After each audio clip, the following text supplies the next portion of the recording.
Welcome to my channel. Guntur కారం నుండి ఒక ప్రోమో సాంగ్ రిలీజ్ చేయబడింది. ఈ సాంగ్ కేసీపీడి అనగా గుర్తుకు వచ్చేది కుర్చీ తాత. కుర్చీ తాత గారు తమన్ గారిని కూడా ఈ మధ్యలోనే కలవడం జరిగింది.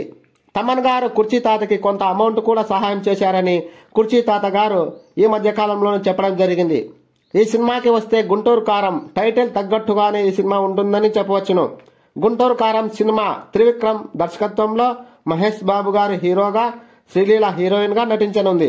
శ్రీలీల టాలీవుడ్ కి ఇప్పుడున్న హీరోయిన్స్ లో టాప్ హీరోయిన్ గా చెప్పవచ్చును. వరుస సినిమాలు చేస్తూ బిజీ హీరోయిన్ గా మారిపోయింది. గుంటూరు కారం సినిమా జాన్ 12న రిలీజ్ చేయబడింది. వరల్డ్ వైడ్ గా రిలీజ్ కానుంది. ఈ సినిమాలో ఒక సాంగ్ ని కేసీపీడి సాంగ్ ని రిలీజ్ చేశారు. ఈ సాంగ్ ఇప్పుడు యూట్యూబ్ లో ట్రెండింగ్ లో ఉందని చెప్పవచ్చును. ఈ పాటని శేఖర్ మాస్టర్ కొరియోగ్రఫీ అందించడం జరిగింది. ఈ సాంగ్ మొత్తం ఊరమాస్ కావడంతో మహేష్ బాబు అభిమానులే అలాగే కాకుండా సాధారణ ప్రేక్షకులు కూడా చాలా ఎదురు చూస్తున్నారని చెప్పవచ్చును. గుంటూరు కారం కోసం ఎంతమంది వెయిట్ చేస్తున్నారో కామెంట్ చేయండి. జై మహేష్ బాబు.